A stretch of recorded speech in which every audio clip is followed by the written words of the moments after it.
한국교회 예배에 나오신 여러분 모두를 주님의 이름으로 축복합니다. 예배 가운데 주님을 만나는 귀한 역사가 있길 바랍니다.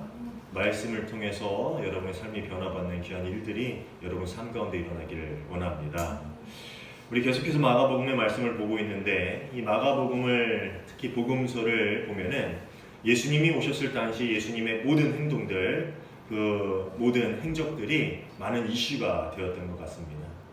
그 이슈를 통해서 그 예수님의 이적들과 복음 사역을 통해서 많은 이들이 변화받고 또 인생의 구원을 얻은 것도 있지만, 또 많은 사람들은 그것을 보면서 비난하고 예수님께 어떻게 트집을 잡아볼까라는 그런 생각을 가지고 있었던 것 같습니다. 오늘 본문에서도 그들은 예수님과 그의 제자들의 행동을 비난하는 말들을 합니다. 그래서 와가지고 금식에 대한 문제를 가지고 트집을 잡기 시작합니다. 와서 이렇게 얘기하죠. 세례 요한의 제자들도 금식을 하고 바리새인의 제자들도 금식을 하는데 어째서 당신과 당신의 제자들은 금식하지 않습니까? 라는 질문을 던짐으로써 그 행동에 대한 트집을 또 잡기 시작했다라는 말입니다. 사실 모세의 율법에서는 꼭 금식해야 한다라고 명령하는 날이 있는데 1년에 단 한 번, 언제냐면은 구약의 대속죄일 하루였습니다. 대속죄일이라는 것은 그들의 죄를 1년에 한 번 대제사장이 지성소에 들어가서 속죄함을 받고 나오는 그런 날이었어요. 그러니까 최소한 그들의 죄를 속죄함을 받는 그날은 금식해야 된다. 그래서 1년에 한 번 구약의 율법으로 금식을 정해놓고 있었다라는 것이죠. 근데 세월이 흐르면서 이 금식하는 일들이 점점 많아지는 추세를 보였는데, 그 최고조 절정에 이른 때가 언제냐면 바로 예수님 당시에 바리새인들에 의해서 그 금식의 절정을 이루었다는 겁니다. 금식을 아주 자주 많이 했다는 것이죠. 물론 금식을 자주 또 정기적으로 하는 것은 문제가 되지 않습니다. 그런데 문제가 되는 게 뭐냐면은 그들이 금식을 다른 용도로 사용하고 있었다라는 것이죠. 누가복음 18장을 보면은요, 성전에서 기도하는 바리새인과 세리에 대한 비유가 나옵니다. 아마 한번 다 읽어보셨을 거예요. 그런데 거기서 이 세리는 나는 죄인입니다라고 고백을 하는 그 기도를 합니다. 그런데 바리새인은 그것을 보면서 어떻게 기도합니까? 하나님 감사합니다. 나는 토색하는 자나 불의한 자나 가늠하는 자 같은 다른 사람들과 같지 않고 또 이 세리와도 같지 않습니다. 나는 일에 2번씩 금식하고 내 모든 11조를 바칩니다. 그렇게 기도를 합니다. 이 바리새인들, 그리고 또 율법을 잘 지킨다라고 생각되는 사람들은 자기네들이 일주일에 2번 정기적으로 금식하는 것을 사람들한테 떠벌리면서 자랑하는 그런 수단으로 사용했다라는 것입니다. 그뿐만 아니라 바리새인들은 금식할 때 일부러 얼굴에 재를 바릅니다. 재라는 거 아시죠? 그냥 종이를 태우고 나온 그 재, 그걸 진짜 얼굴에 발라요. 그리고 더 수척하게 보임으로써 내가 지금 금식하고 있다라는 것을 남에게 보입니다. 왜 그렇습니까? 내가 이만큼 신앙에 열심히, 내가 이만큼 율법을 잘 지키고 있다. 그런 과시용으로 금식을 남들에게 알렸다라는 것이죠. 그래서 예수님은 바로 그런 외식을 꾸짖으시면서 금식할 때에 오히려 머리에 기름을 바르고 얼굴을 씻어라 라고 말씀하십니다. 뭐냐면 금식하는 것 티내지 마라. 이 초대 교부들 중에 한 명인 페트루스 크리솔로부스라는 분이 계세요. 베드로라는 이름을 가진 거죠. 이분은 자신의 설교에서 금식에 대해서 이런 이야기를 해요. 금식한다고 거창한 말로 떠들어대거나 창백한 얼굴로 뽐내며 지나치게 소문내고 거룩한 분노의 눈이 아니라 인간의 마음에 들기 위해서 금식한다면 그것은 장차 올 하나님 나라의 기쁨에 어울리지 않는 행동이다. 이분 설교에서 그 당시에도 아마 교부들, 초대 교부들 시대니까 기독교 초기죠. 그때도 아마 금식하면서 이것을 떠벌리고 소문내고 자랑하는 사람들이 많았던 것 같아요. 금식은 고된 신앙의 수련 중에 하나였기 때문에 내가 이것을 함으로 이렇게 신앙을 열심히 지키고 있다는 것을 자랑하고 싶었던 사람이 많은 것 같습니다. 그러니까 그런 사람들에게 거룩한 분노의 눈이 아니라 인간의 마음에 들기 위해 금식한다면 그건 하나님 나라와 어울리지 않는 거다. 또 이 복음서 강의 설교를 하면서 이 크리솔로구스는 이런 요 부분을 이렇게 좀 바꿔서 각색을 해서 이렇게 이야기를 합니다. 저희와 바리새인들은 금식을 많이 하는데 스승님의 제자들은 어찌하여 금식하지 않습니까? 그러자 예수님께서 이렇게 대답을 합니다. 어째서냐고 했느냐? 너희는 금식하고 싶어서 하는 것이 아니라 율법 때문에 한다. 금식은 금식하는 일을 나타내지 않고 금식을 명하는 일을 나타내는 것이다. 마지못해 금식하는 너희에게 금식의 열매가 무엇이냐? 아마 예수님이 이렇게 말씀하고 싶으셨을 수도 있을 거예요. 아마 그 질문들에 왜 당신과 당신의 제자들은 금식하지 않습니까? 라는 말에 이렇게 반문하셨을 수도 충분히 있었을 것 같아요. 그래서 크리솔로구스는 이 부분을 이렇게 하면서 설교에 인용을 하고 있습니다. 이 교부의 말처럼 금식이 자기의 신앙을 자랑하기 위한 수단이 된다면 그 금식이 무슨 의미가 있고 무슨 열매가 있겠습니까? 아니면 자랑을 하지 않는다 하더라도 이 금식을 함으로써 혹여나 내가 우쭐해지거나 금식함으로써 내가 신앙의 의무를 잘 이행하면서 살고 있다라고 내 스스로 그렇게 자랑스럽게 여겨진다면 그것은 금식의 열매가 온전히 맺혀지지 않는 것입니다. 저도 사실 이런 경험이 있습니다. 예전에 한산학교에 부교육자로 있을 때에 2015년이었던 것 같아요. 그때 사순절을 지나고 고난주간을 맞이하고 있을 때에 제 마음속에 그런 결심이 들었어요. 내가 이제까지 사순절을 온전히 금식해 본 적이 없는 것 같다라는 생각이 들어서 이 고난주간 내내, 그래서 월요일부터 금요일까지, 토요일까지인가 아마 그렇게 6일을 금식을 했던 것 같아요. 5일인가 6일. 그래서 이것을 금식해야겠다라고 해서 시작을 했습니다. 교회에서 사역을 하면서 금식을 하는 게 좀 쉬운 일은 아니었지만 그때는 뭔가 좀 큰 결심이 들어가지고 금식을 시작했어요. 근데 문제가 생기기 시작했습니다. 문제 아세요? 배고픈 거는 문제가 아니었어요. 배고픈 거는 한 이틀 지나니까 참을만 하더라고요. 그런데 문제는 제가 금식한다는 게 교회에 소문이 퍼지기 시작했다. 그게 진짜 문제였어요. 실제로 만나는 사람마다 목사님 금식하는데 힘들지 않으세요? 정말 대단하세요. 힘내세요. 기도할게요. 처음엔 그게 감사하고 좋은 말로 들렸는데 시간이 가면 갈수록 그 말을 들을 때마다 목사님 정말 대단하세요. 제 안에 교만이 조금씩 꿈틀대는 게 느껴지기 시작했습니다. 그러다 결정적인 사건이 생겼는데 제가 그때 일부 예배 강대상에서 사회를 하고 있었을 때인데 그날따라 유난히 사회하다가 한 사도신경인가 그 부분을 빼먹었어요. 한 순서를 빼먹고 그냥 담임 목사님한테 설교를 넘겼어요. 그러니까 이제 사람들이 웅성웅성하죠. 담임 목사님이 강대상에 딱 서셔서 하는 말씀이 양 목사님이 일주일 동안 금식을 하셔서 이런 실수를 다 하네요. 허허허 하고 웃으시는 거예요. 근데 제가 이제 담임 목사님 설교단에 쓰고 저는 이제 강대상을 내려오는데 그 말씀을 하는데 제 마음속으로 무슨 마음이 들었는지 아세요? 이럴까요? 아니, 순간 망했다. 이거 완전히 망했다. 완전히 망한 거. 이유는 몰라요. 그냥 직감적으로 그 순간 내가 금식한 거 완전히 망했구나. 내가 그때는 그 교만함의 열매들을 치워낼, 그걸 잘라낼 그런 신앙의 수준이 못 됐던 것 같아요. 그래서 그 순간 나 이제 완전히 망했구나 라는 그러한 생각이 들었습니다. 시간이 지나서 생각해 보면은 제가 금식하는 것을 들키지 말았어요. 티내지 말았어요.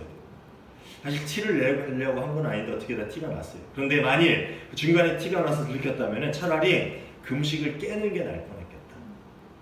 그냥 둘러대고 금식을 하는 게 아니라 속이 안 좋아서 몇 개 굶었습니다 라고 둘러대는 게 낫었겠다라는 생각이 듭니다. 왜냐하면은 아까 얘기했듯이 그런 교만의 유혹들을 이겨낼 만큼 신앙이 성숙하지 못한 때였기 때문에 그 금식이 오히려 저에게 안 좋은 열매를 맺혀질 위험이 더 컸기 때문이라는 것이죠. 금식의 열매는 남에게 나의 신앙을 알리고 자랑하기 위한 것이 아니라 나의 자아가 완전히 죽어서 하나님을 더 깊이 만나고 하나님 앞에 더 납작 엎드리는 그러한 자녀가 되는 것이 금식의 온전한 열매라는 것입니다.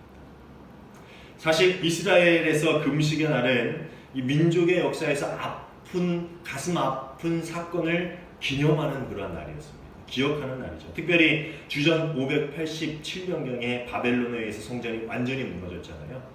그 성전이 완전히 무너지고 헤롯이 새로 성전을 지었지만 이 이스라엘 백성에게 있어서 성전이 무너진 날은 가슴 아픈 역사적인 사건이었어요. 그래서 이 금식의 날을 선포하면서 이 금식하면서 이스라엘에게 닥친 그 재난을 돌아보고, 그리고 그것이 뭐 때문에 생긴 거예요? 그들의 민족의 죄 때문에 생긴 거잖아요.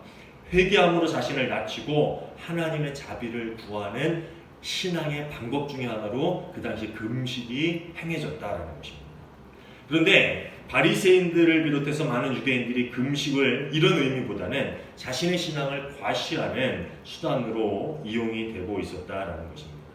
그리고 또 더 나아가서 금식하지 않는 자들을 판단하고 조롱하고 무시하는 잣대로 그 금식이라는 것을 사용하고 있었다라는 것이죠.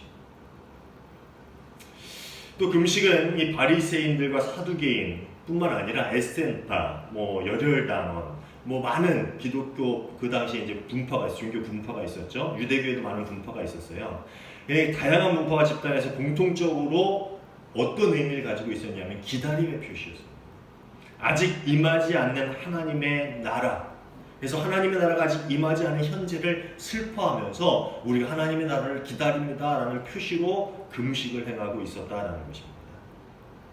그들은 오랫동안 자신의 죄로 인해서 빼앗긴 축복의 땅에 살면서 그 시간들 동안 하나님께서 빨리 오셔서 메시아를 빨리 보내주셔서 이 저주와 고통의 시간에서 자신들을 구원해 줬으면 좋겠다라는 소망을 갖고 살았고요.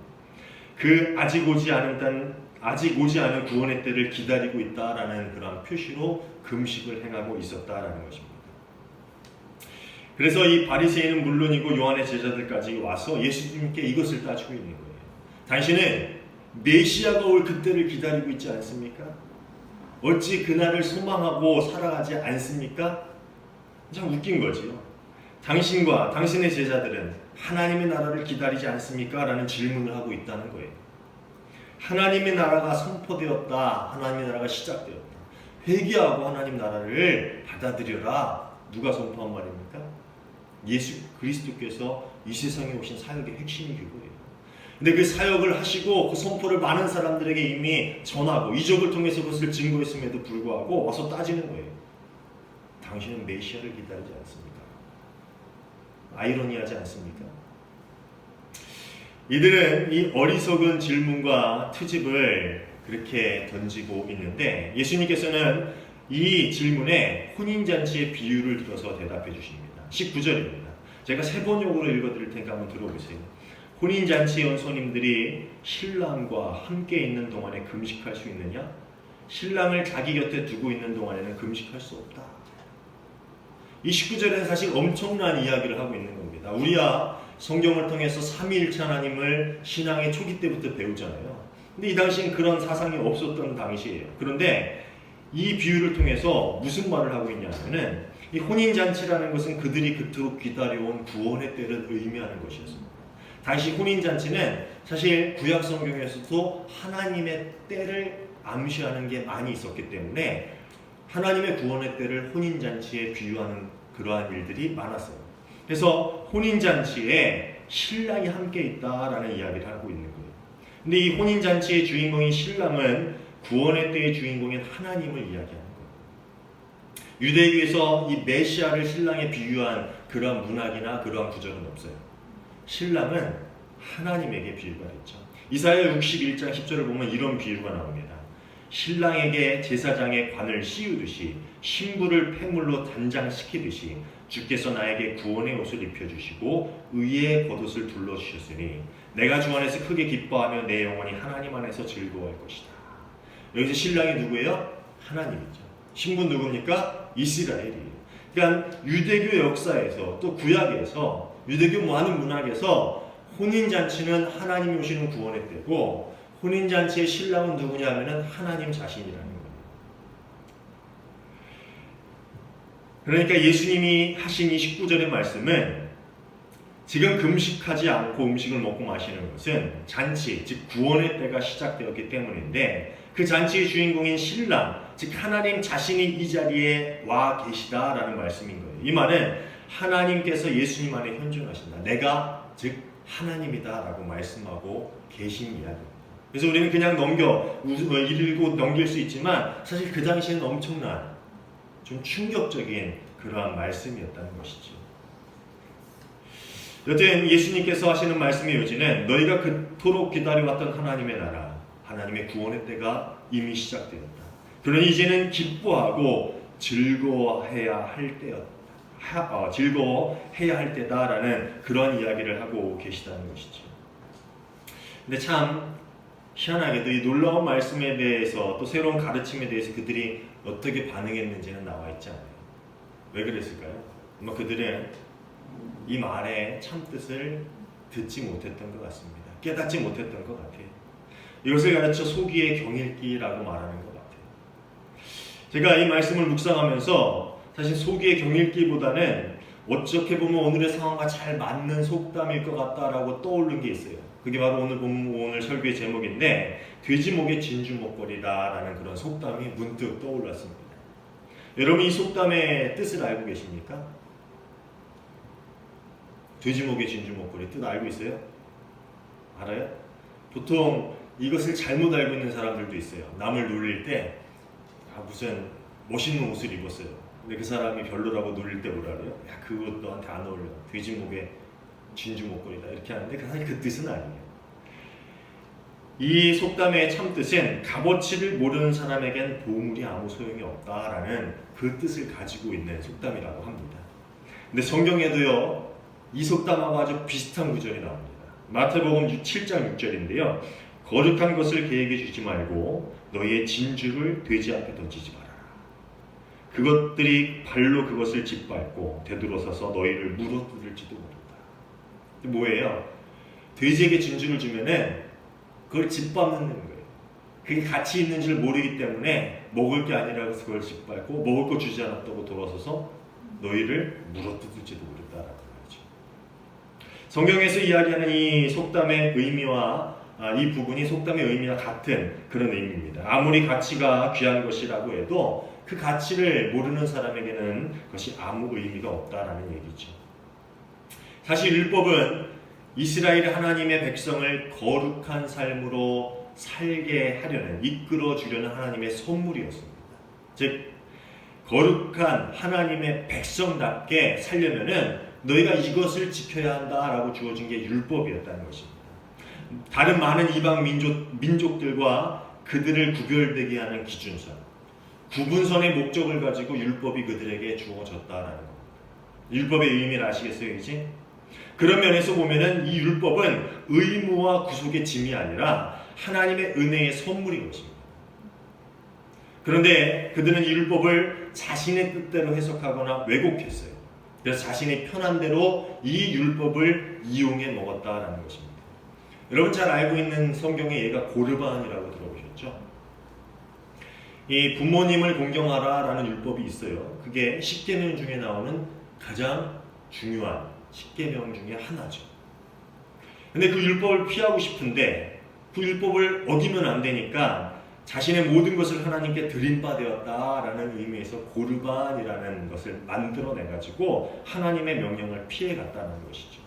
11조는 어떻습니까? 다시 11조는 왜 하나님께서 11조를 하라고 명하셨는지 아세요?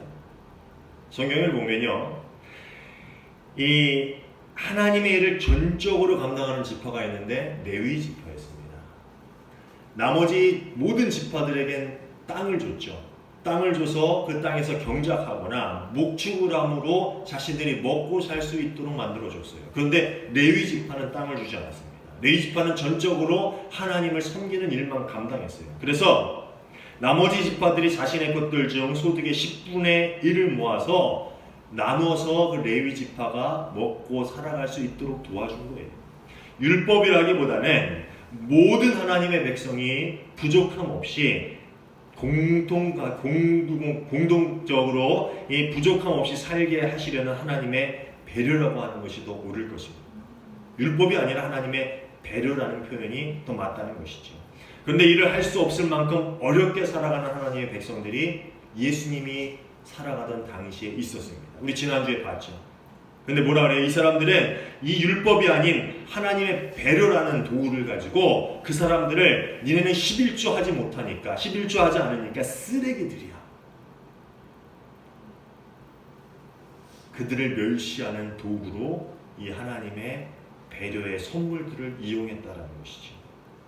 이쯤 되면은 하나님의 선물로 주어진 율법이 그들에게 있어서는 돼지목의 진주목걸이죠. 그 가치, 그 참 의미를 깨닫지 못하고 엉뚱한 곳에, 오히려 악한 곳에 그것을 사용하고 있었기 때문이라는 말입니다. 그런데 구약시대에 이스라엘에게 율법이라는 선물이 주어졌다면 오늘날 우리에게는 복음이라는 선물이, 복음이라는 은혜의 선물이 우리에게 주어졌습니다.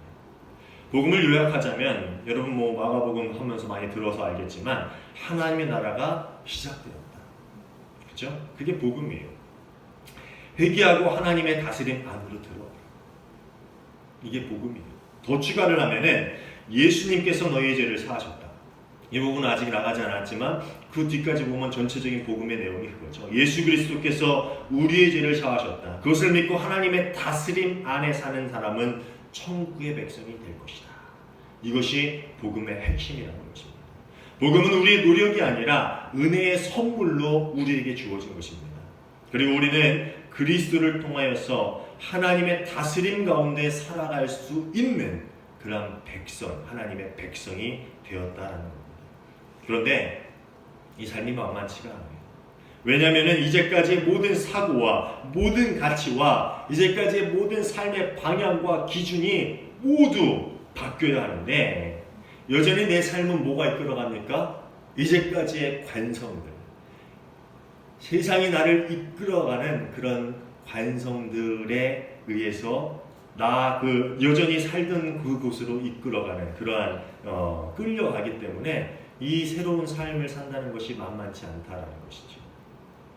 오늘 본문에서 말하는 생배 조각과 낡은 옷, 새 포도주와 낡은 부대 가죽의 비유가 이런 상황을 이야기해주고 있는 것입니다. 먼저 생배 조각과 낡은 옷의 비유는 이런 말이에요. 생배 조각을 낡은 옷에다 대고 깁는 사람은 없다. 그렇게 하면 새로 된 조각이 낡은 데를 당겨서 더욱 심하게 찢어진다. 오늘 본문의 이야기죠. 생배 조각은 천의 새 조각이에요. 새천 조각. 아시죠? 이런 옷, 새 옷의 조각이라는 뜻이에요. 이 새 옷의 새 조각, 새천 조각은 신축성이 좋습니다. 그래서 빨래를 하면 어떻게 돼요? 주부는 알겠죠? 쪼그라들어요. 그런데 혼옷은 많이 입은 옷들은 신축성이 떨어집니다.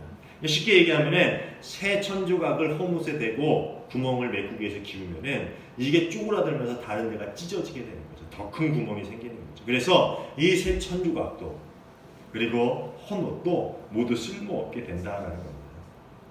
이 같은 본문을 다루고 있는 복음서 중에 누가복음은 이것을 좀 다르게 이야기를 합니다. 누가복음 5장 36절입니다. 제가 이것도 한번 읽어드릴게요. 새 번역으로 읽어드릴게요. 새 옷에서 한 조각을 떼내서 낡은 옷에다가 붙이는 사람은 없다. 그렇게 하면 새 옷은 찢어져서 못 쓰게 되고 또 새 옷에서 떼어난 조각은 낡은 옷에 어울리지도 않을 것이다. 이해가시죠? 새 옷의 조각을 떼내서 헌 옷의 구멍을 메꾸려고 사용하는 사람은 없다. 왜냐하면 그럼 새 옷을 망가뜨리게 되고 헌 옷도 새 조각을 붙이면 그게 어울리겠냐 하는 말이에요. 두 본문의 내용이 조금은 다르지만 하고자 하는 말을 해석하면 이런 얘기예요. 예수님의 가르침은 그 중에 한 가지만 취사 선택해서 우리 삶에 갖다 끼워 놓을 수가 없는 것이다. 예수 그리스도의 새로운 가르침은 통째로 우리의 삶에 수용해서 모든 것이 변해야 되는 것이지 한 조각만 갖다가 우리 삶에 적용할 수가 없다. 왜 그런지 아세요? 그렇게 되면은 이도 저도 아닌 삶이 되고 만다라는 그런 이야기를 하고 있다는 겁니다. 예수님이 그 당시에 선포하는 많은 가르침과 또 보여줬던 이적의 모든 행동들 중에 내가 원하는 것 하나만 갖다가 내 삶을 변화시킬 수 없다는 거예요. 오히려 그 복음의 본질도 내 삶의 모양도 이도 저도 아닌 모양이 되고 만다라는 그런 이야기를 하고 있다는 거예요. 새 포도주와 헌 가죽 부대도 비슷한 이야기예요. 예수님이 주시는 새 가르침은 이제까지의 삶에 끼워 맞출 수가 없다라는 말씀을 하고 있는 것입니다. 생각이 바뀌고 가치가 변하고 모든 삶의 기준, 모든 삶의 주인이 바뀌어야 새로운 가르침이 온전히 담길 수 있고 그 온전한 가치를 드러낼 수 있다라는 이야기를 하고 있는 것입니다. 즉 처음부터 쭉 해석을 하자면은 하나님의 나라가 이미 너희 안에 시작이 되었다. 이제까지 낡은 관습, 낡은 사고방식, 낡은 가치관으로 더 이상 내 가르침을 너희는 이해할 수 없다.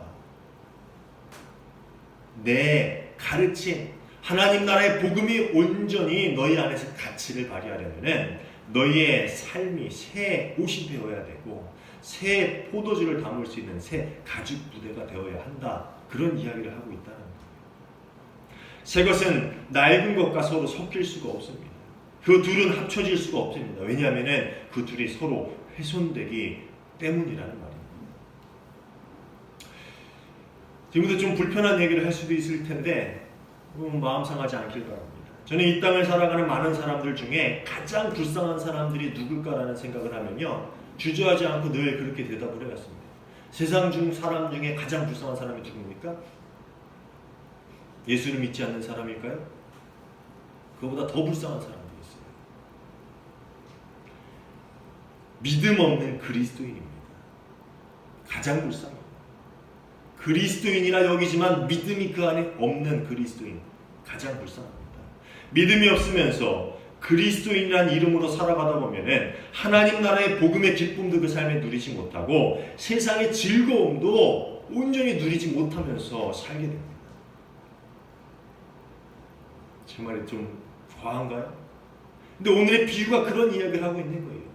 그리스도인이 되었으면은 온전히 그 삶이 새 옷이 되어야 되고 새 가죽 부대가 되어야 그것이 기쁘고 그 가치를 온전히 누릴 수 있다라는 거예요.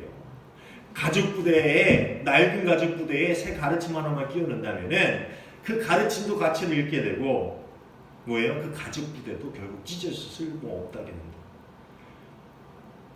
믿음 없이 내가 그리스도인으로 살아간다면은 천국의 기쁨도 누릴 수 없고 세상의 즐거움도 자기 마음대로 살 수도 없다라는 거죠.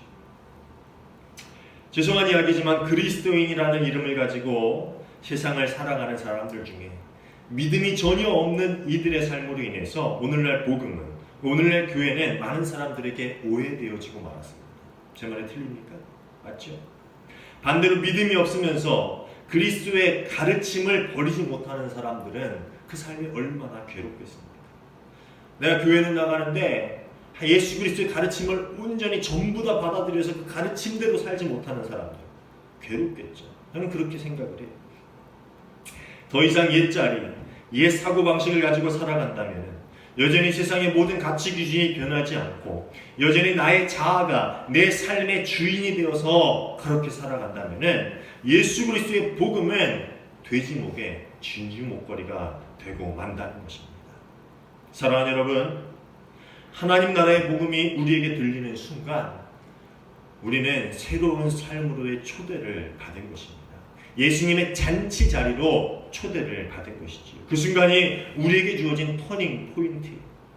그동안 길들여진 옛 포도주의 입맛을 버리고 새로운 맛을 누리고 기뻐하며 살아갈 수 있는 순간들, 그 시간들이 우리 앞에 놓여지게 된 것이다 라는 말입니다. 그리고 그렇게 예수 그리스도의 복음을 받아 하나님과의 관계가 회복되고 삶의 모든 순간순간 하나님의 다스림 안에서 살아가는 이들은 이제 예수님의 가르침과 사역의 핵심인 새 생명 그리고 새로운 능력이 각자의 삶으로 드러나게 될 것이다 라는 말입니다. 오늘도 여러분은 예수 그리스도의 잔치 자리에 초대를 받으신 줄로 믿으시기를 바랍니다. 옛자리에서 일어나 새로운 자리로 부르시는 그 부르심에 응답하고 나오는 여러분 모두가 되시기를 주님의 이름으로 부탁을 드립니다. 그 잔치 자리에서 내 헌옷을 벗어버리고 새 옷을 입고 내 낡은 부대 가죽을 버리고 새 가죽 부대로 예수님의 가르침을 온전히 받아 세상 가운데 그 새 생명에 새 능력에 온전한 그 가치를 세상 가운데 보여줄 수 있는, 그 가치를 발휘할 수 있는 여러분 모두의 새로운 삶이 되기를 주님의 이름으로 축원합니다. 기도하겠습니다. 참 좋으신 하나님 감사합니다.